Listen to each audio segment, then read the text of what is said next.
देखिए, बहुत अफसोस की भी बात है, सॉरी मौलाना साहब, बहुत अफसोस की भी बात है और बतौर पाकिस्तानी मेरे लिए बहुत फ़िक्र अंगेज़ बात है कि जिस बात का सिरे से वजूद ही नहीं, आपने वो झूठी बात चंद चैनल्स ने चलाई। और मैं आज उन चैनल्स का नाम अभी नहीं ले रही, मैं उनको वक्त दे रही हूँ कि वो इस किस्म के प्रोपेगेंडा से बाज आ जाएं। मैंने वो मेरी वीडियो भी है, ऑन रिकॉर्ड है, मैंने दोनों हाथों से अपनी पार्टी को, अपनी लाहौर की क़यादत को, लाहौर के MNAs को, लाहौर के MPs को दोनों हाथों से सलाम किया, उनकी एफर्ट्स को अप्रिशिएट किया, उनकी एफर्ट्स को एक्नॉलेज किया। उन्होंने दिन रात एक किया और ये जलसे से पहले भी जिस तरह से वो रैलीज मेरी हुई हैं माशाल्लाह, लाहौर के चप्पे चप्पे में पूरे पाकिस्तान ने देखा है वो। और दूसरी बात ये कि जिस तरह का कल माशाल्लाह वहाँ पर जलसा था, जलसा मैंने बल्कि ये ज़रूर बात मैंने कही थी कि मुझे इस बात का गिला है आपसे कि आपने जलसा गाह छोटी रखी और छोटे होने के वजह से लोगों को बाहर पुल पे खड़े होकर खिताब सुनना पड़ा, बाहर जो सड़कें थी वो जैम हो गई, ट्रैफिक गुजर नहीं सकी। हमारे जो बहुत सारे, एक जलसा गाह के अंदर हो रहा था, एक जलसा गाह के पीछे हो रहा था, वो लोग जलसा गाह में नहीं आ सके, एक जलसा सड़कों पे हो रहा था। तो मैं शायद खाकान अब्बासी साहब कोई घंटा ताखीर से पहुंचे क्योंकि इनको रास्ता नहीं मिला सड़क से जलसा गाह में आने का। मुझे उन्होंने आज बताया कि मैं मोटरसाइकिल पे, किसी की मोटरसाइकिल पे बैठ के जलसा गाह में पहुंचा हूं। उस वक्त तक तकरीबन काफ़ी जलसा हमारा गुजर चुका हुआ था। तो मैं पूरी ज़िंदगी, आप यकीन करें, मैंने कभी ऐसा जलसा नहीं देखा जहां इतनी शदीद ठंड के बावजूद मुझे कोई कुर्सी नज़र नहीं आई।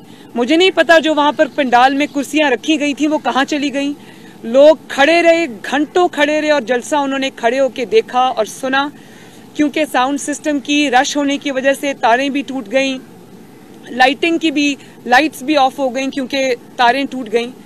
लोगों को ना सही से आवाज़ आ रही थी, ना लोगों को सही से बैठने की जगह मिली। लेकिन मैं हैरान हूँ कि मैंने इतना जज्बा अपनी पूरी ज़िंदगी किसी जलसे में नहीं देखा।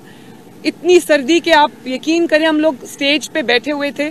जब मैंने कल जलसे में कहा कि मेरी कुल्फ़ी जम गई, तो इसमें कोई एग्जैजरेशन नहीं थी। मुझे इतनी सर्दी लगी कि मेरी थोड़ी तबीयत भी गाड़ी में जाके ख़राब हो गई।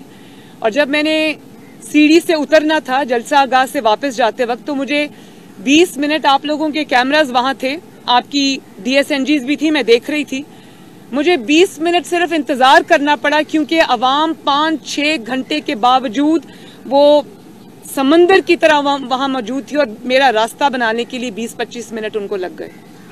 तो मैं ये चैलेंज करती हूँ कि इतनी सर्दी में अगेंस्ट ऑल ऑड्स, कोरोना भी है, हुकूमत के ये फैशिस्ट हथकंडे भी हैं, कुर्सियाँ नहीं देंगे, बट कढ़ाई वालों के ऊपर मुकदमा काट देंगे और इजाज़त नहीं देंगे, पानी छोड़ देंगे। उसके बावजूद लाहौर ने किसी चीज़ की परवाह नहीं की।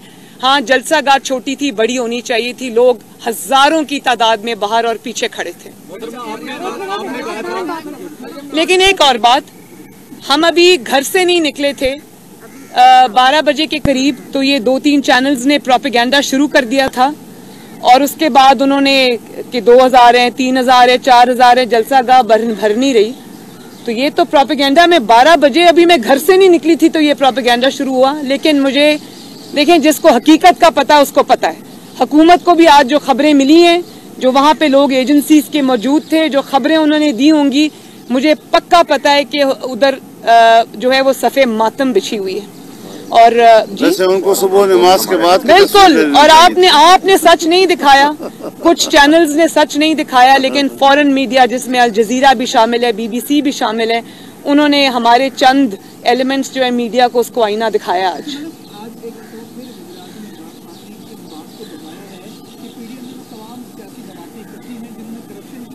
और वो इस बार जो मर्जी कर लेंगे, मैं प्रेशर में नहीं आऊंगा और इनको NRO नहीं दूंगा। ये बात वो इसलिए कर रहे हैं कि वो खुद प्रेशर में हैं।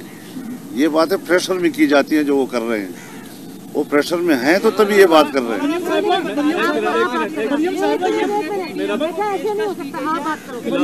ये बताइए कि आप वज़ीर-ए-आज़म से मुज़ाकरात करने से इनकार कर चुकी हैं। क्या अगर आप उनके सिलेक्टर की तरफ से मुज़ाकरात की दावत आती है आपको, क्योंकि मेन फरीक जो है वो आप ही एमपीएमएन है, अब सिलेक्टर की तरफ से मुज़ाकरात की दावत आती है तो क्या उनके सिलेक्टर के साथ हम मुज़ाकरात करने को बैठने को तैयार हैं आप?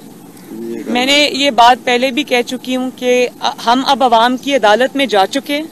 अवाम के साथ हमारी बात हो रही है और अवाम के साथ ही हमारी बात होगी, चाहे वो सिलेक्टेड हों या सिलेक्टर्स हों। अब उनको पीछे जाना पड़ेगा। अब अवाम लीड करेगी, अब आगे चलेगी।